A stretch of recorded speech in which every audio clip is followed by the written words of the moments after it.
पैदा करने की प्रक्रियाएं हैं जो योग ने खोजी। पहले प्रयोग के लिए योगासन है, प्राणायाम है, मुद्राएं हैं। दूसरे प्रयोग के लिए ध्वनि, शब्द और मंत्रों का प्रयोग है। तो मंत्र योग की पूरी लंबी व्यवस्था है।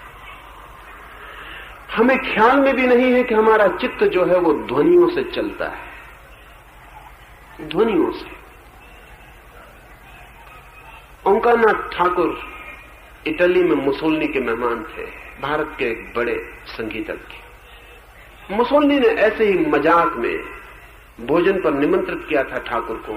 मजाक में भोजन करते वक्त मुसोलिनी ने कहा कि मैं सुनता हूं कि कृष्ण बांसुरी बजाते थे तो जंगली जानवर आ जाते, गौएं नाचने लगती, मोर पंख फैला देते। ये कुछ मुझे समझ में नहीं आता कि संगीत से ये कैसे हो सकता है। ओंकारनाथ ठाकुर ने कहा कि कृष्ण जैसी मेरी सामर्थ्य नहीं, संगीत के संबंध में उतनी मेरी समझ नहीं। सच तो यह है कि संगीत के संबंध में कृष्ण जैसी समझ पृथ्वी पर फिर दूसरे आदमी की नहीं रही है। लेकिन थोड़ा बहुत काखागा जो मैं जानता हूं वो मैं आपको करके दिखा दूं कि समझाऊं। मुसोलिनी ने कहा समझाने में तो कोई सार नहीं है, तुम कुछ करके ही दिखा दो। कुछ न था हाथ में, खाना ले रहे थे तो कांटा चम्मच हाथ में थी, सामने चीनी के बर्तन, प्यालियां थी। ओंकारनाथ ठाकुर ने वो प्यालियां और बर्तन चम्मच कांटे से बजाना शुरू कर दिया। 5 मिनट 7 मिनट और मुसोलिनी की आंख झप गई और जैसे वो नशे में आ गया और उसका सिर टेबल से टकराने लगा। जोर से बजने लगे बर्तन और मुसोलिनी का सिर और जोर से टकराने लगा, और जोर से बजने लगे बर्तन। और फिर मुसोलिनी चिल्लाया कि रोको, क्योंकि मैं सिर को नहीं रोक पा रहा हूं। रोका तो सिर लहूलुहान हो गया। मुसोलिनी ने अपनी आत्मकथा में लिखवाया है कि मैंने जो वक्तव्य दिया था उसके लिए मैं क्षमा चाहता हूं। जरूर कृष्ण की बांसुरी से जंगली जानवर आ गए होंगे, जबकि एक सभ्य आदमी का सिर सारी कोशिश करके भी नहीं रुक सकता है और सिर्फ कांटा चम्मच बर्तन पर बजाया जा रहा है, कोई बड़ा वाद्य। चित्त की सूक्ष्मतम तरंगे ध्वनि की तरंगे, ध्वनि से हम जीते। अभी पश्चिम में इस पर बहुत काम शुरू हुआ, साउंड इलेक्ट्रॉनिक्स पर, ध्वनि शास्त्र पर, क्योंकि पश्चिम में पागलपन रोज बढ़ता जा रहा है। और अब साउंड इलेक्ट्रॉनिक्स के समझने वाले लोग कहते हैं कि उसके बढ़ने का कारण ट्रैफिक की ध्वनियां हैं। सड़क पर जो ध्वनियां हो रही हैं, हॉर्न बज रहे हैं, कार निकल रही है, भोंपू बज रहे हैं, ट्रक निकल रहे हैं, हवाई जहाज उड़ रहे हैं, सुपरसोनिक उड़ रहे हैं, जंबू जेट उड़ रहे हैं, वो सब जो आवाजें पैदा कर रहे हैं, उन ध्वनियों को ये मन नहीं सह पा रहा, विक्षिप्त हो रहा है। अगर किन्हीं ध्वनियों को सुन के आदमी पागल हो सकता है तो क्या ये मानने में बहुत कठिनाई है कि किन्हीं ध्वनियों को सुनकर आदमी शांत हो जाए? अगर किन्हीं ध्वनियों को सुनकर आदमी का मन विक्षिप्त हो सकता है तो क्या ये मानने में बहुत अड़चन होगी कि किन्हीं और ध्वनियों को, विपरीत ध्वनियों को सुनकर मनुष्य का मन समाधिस्थ हो जाए? मंत्र योग उसकी चेष्टा है और इस तरह की ध्वनियां मंत्र योग ने खोजी, जिन ध्वनियों का उच्चार, आंतरिक उच्चार, हृदयगत उच्चार, प्राणगत उच्चार मन को नई शक्ल देना शुरू कर देता, नया पैटर्न। प्रत्येक ध्वनि का अपना पैटर्न है, अपना ढांचा है। आप कभी ऐसा करें कि एक पतले झीने कागज पर रेत के दाने बिछा दें, फिर नीचे से जोर से कहें राम, और रेत के दाने हिलेंगे और कागज पर एक पैटर्न बन जाएगा।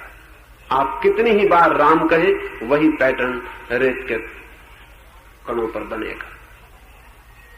कहें अल्लाह, दूसरा पैटर्न बनेगा। फिर कितनी ही बार अल्लाह कहें, उस कागज के ऊपर वही दूसरा पैटर्न दोहरेगा। फिर एक आध कोई गंदी गाली देके भी देखे, उसका भी अपना पैटर्न बनेगा। और एक और मजे की बात है कि गंदी गाली का जो पैटर्न बनेगा उसके ऊपर वो बहुत कुरूप होगा, और राम का जो पैटर्न बनेगा बहुत समायोजित, संतुलित, सुंदर, अनुपात में होगा। अल्लाह का जो पैटर्न बनेगा बहुत सुंदर, बहुत समायोजित। आप एक एक शब्द को उस कागज के नीचे दोहरा के देखें कि उसका पैटर्न कैसा बनता है। जो पैटर्न रेत के दानों पर बन रहा है वही आपके चित्त में भी बनता है। आपका चित्त एक बहुत, रेत के दाने तो कुछ भी नहीं, आपका चित्त तो सबसे ज्यादा संवेदनशील वस्तु है इस पृथ्वी पर। छोटी सी ध्वनि तरंग उसको रूप देती है। हम जो शब्द सुन रहे हैं, जो बातें सुन रहे हैं, जो गीत सुन रहे हैं, रास्ते पर आवाजें सुन रहे हैं, वो हमारे एक तरह के मन को निर्मित करते हैं। योग कहता है एक नए तरह का मन चाहिए पड़ेगा अगर परमात्मा की तरफ जाना है, तो उन ध्वनियों का उपयोग करो जिन ध्वनियों से परमात्मा की तरफ जाने वाला लयबद्ध मन निर्मित हो जाए। और इसीलिए एक शब्द को ही निरंतर दोहराने की प्रक्रियाएं ईजाद की गई। उसका कारण था कि वो पैटर्न, उस शब्द से बनने वाला पैटर्न स्थिर हो जाए, मन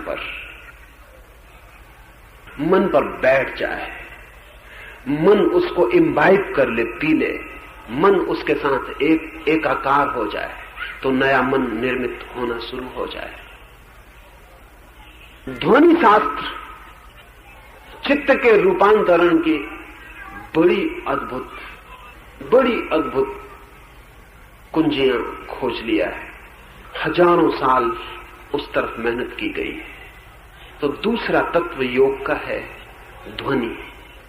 पहला तत्व है ऊर्जा, दूसरा तत्व है ध्वनि, और तीसरा तत्व है ध्यान, अटेंशन, दिशा। चेतना उसी दिशा में बहती है जिस तरफ चेतना को हम उन्मुख करते हैं। जहां उन्मुख करते हैं वहीं चेतना बहती है, और जिस तरफ चेतना बहती है उस तरफ बहती है, और शेष तरफ बहना उसका बंद हो जाता है। परमात्मा की तरफ कैसे बहे? क्योंकि परमात्मा की कोई दिशा नहीं है, ख्याल रखना। मैं यहां बोल रहा हूं तो आपका ध्यान मेरी तरफ बहेगा, लेकिन शेष सब तरफ बंद हो जाएगा। अगर कोई पीछे से आवाज कर दे तो आपका ध्यान चौंक के उस तरफ बहेगा, लेकिन तब तक आपके संबंध मुझसे टूट जाएंगे। लेकिन परमात्मा की तो कोई दिशा नहीं है, सब दिशाओं में वो व्याप्त है, दिशाहीन, दिशातीत। तो परमात्मा को हम किस दिशा में खोजें, कहां ध्यान ले जाएं? इस जगत में और कुछ भी खोजना हो तो दिशा है, परमात्मा की तो कोई दिशा नहीं, उसे हम कैसे खोजें? तो ऐसी ध्वनियां पैदा की योग ने जो दिशाहीन है, जैसे ओम, ये दिशाहीन ध्वनि। अगर आप ओम का पाठ करें तो ये ध्वनि सर्कुलर है, इसलिए ओम का जो प्रतीक बनाया वो भी सर्कुलर है, वर्तुलाकार है। अगर आप भीतर ओम की ध्वनि करें तो आपको ऐसा अनुभव होगा जैसे मंदिर के ऊपर गुंबज होती है गोल, वो गोल गुंबज ओम की ध्वनि से जुड़ के बनाई गई है। वो जो मंदिर के ऊपर अर्ध गोलाकार छप्पर है, जब आप भीतर जोर से ओम का पाठ करेंगे तो आपको अपने सिर और चारों तरफ एक वर्तुलाकार स्थिति का बोध होगा, दिशाहीन। ये ओम कहीं से आता हुआ नहीं मालूम पड़ेगा, सब कहीं से आता हुआ और सब कहीं जाता हुआ मालूम पड़ेगा। ये एक अद्भुत ध्वनि है जो योग ने खोजी। इस ध्वनि के मुकाबले जगत में कोई दूसरी ध्वनि नहीं खोजी जा सकी। इसे इसलिए मूल ध्वनि, बीज ध्वनि। इस वर्तुलाकार स्थिति में आप परमात्मा की तरफ उन्मुख होंगे, अन्यथा आप उन्मुख न हो सकेंगे। कोई ना कोई चीज आपको खींचती रहेगी अपनी तरफ, कोई ना कोई दिशा आपको पुकारती रहेगी। दिशा मुक्त होंगे तो भीतर की तरफ यात्रा शुरू होगी। योग के सतत अभ्यास से कृष्ण कहते हैं अर्जुन को, परमात्मा में प्रतिष्ठा मिलती है।